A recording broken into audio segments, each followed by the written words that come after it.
When it comes to bending metal, our compact bender with reverse bending attachments raw power means you can create up to 90-degree bends with one-handed ease and in the tightest of spaces. Hillmore. Retool and conquer.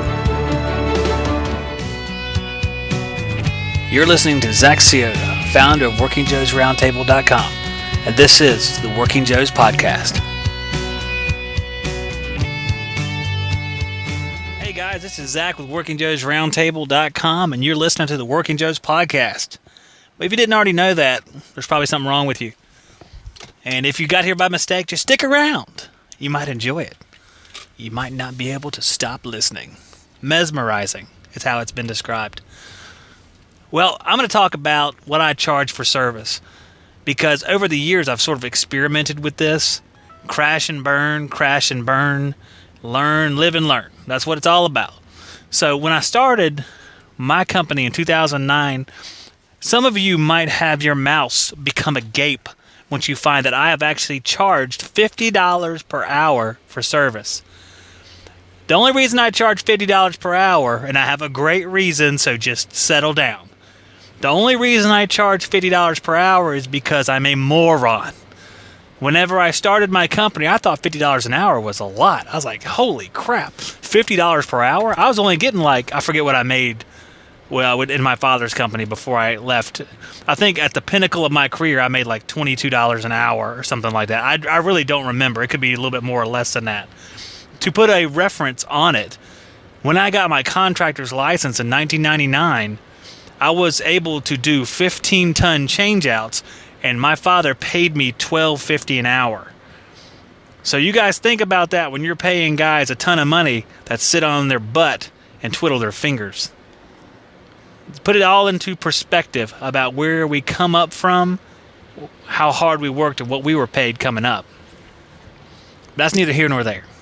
So I was charging $50 an hour, which is moronic, super moronic, because that is way below what I needed to sustain a healthy business. Well, I could, sustain a poor lifestyle, and for some reason I thought that if I was living and had food, I must be doing it correctly, but it's not the truth.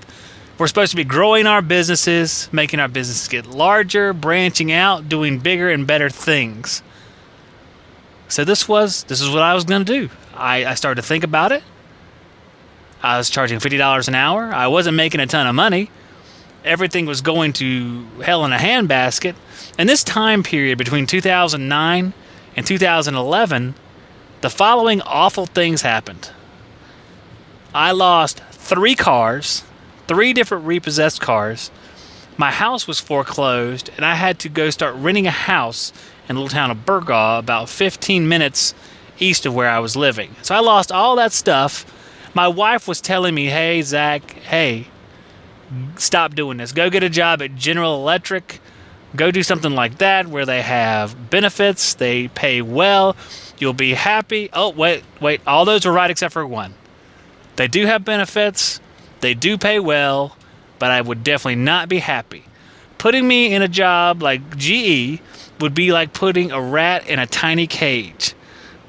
I would be clawing, scratching to escape. I love my job. I love service. Let me be more specific. I don't love all aspects of HVAC, and I don't hate all installs in HVAC. There are some that, ductwork stuff that I just hate. Oh my gosh, I hate it. But I love service. You get to go different places. You get to see different things. I get to go out into the country and work on, just random dirty old furnaces. I get to go into the city, go downtown and work on random dirty old furnaces. You really see a lot of the same thing. But you get to go different places, you get to meet people, and I like that. I know that there's a lot of commercial guys that say, I like commercial because you don't have to deal with the customer. Well, not all customers are jack-offs. I mean, they're not like that. Some of them really are, for sure. But I like meeting the different people, especially out in the country, because those people tend to be pretty nice folks. It's not like you're making friends, because it's business. You don't really make friends, but you meet people, you become familiar with them. They recommend you for work, and you actually recommend them for stuff, because along the way you're shaking hands, going, "Well, I clear trees from lots." So okay, so you give his name to somebody else, he gives your name to somebody else.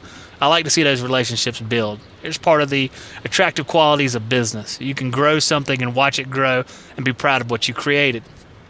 But at $50 an hour, my creation was not growing. So I slowly went up, and just put this in perspective. I charged like $15 or $20 for a run cap because I thought that, hey man, they cost $10, so I'll charge $15. I'll make $5. I'll be, rolling in money like Scrooge McDuck, man. It'll be great. Well, that was also moronic, because even though you hear guys charging, I charge $50 for a run cap now, which a lot of guys will say is, cheap. They cost $10. You hear somebody say, that's a 500% markup. It's all calculated. It's all calculated not to make us have huge yachts. We don't have giant mansions. It's calculated because you have to get your money from different places. And you're going to take it in the labor rate, you're going to take it in the parts, but you're going to get it somewhere. And this calculation is what I've sort of put together to make me successful. So it has worked over the last several years. My labor rates crept up. And then along the way, some of the customers were like, I thought you used to charge this much. That's why it's very important to think about your labor rate and what you're going to charge right when you first go into business. Ask other guys about it. Ask them what they charge. And if you think you're going to beat them out by lowballing people, you're cutting your own throat is what you're doing. You need to ask the senior guys out there, what are you charging and why? If you think something's too high, well, why do you charge so much for it? And then they can tell you why. Insurance is a lot. We have insurance. We have, employment tax. You have to pay taxes on employees. You have unemployment stuff. You have payroll taxes. You have business insurance. You have workman's compensation. You have general liability. The bigger you get, the bigger those get.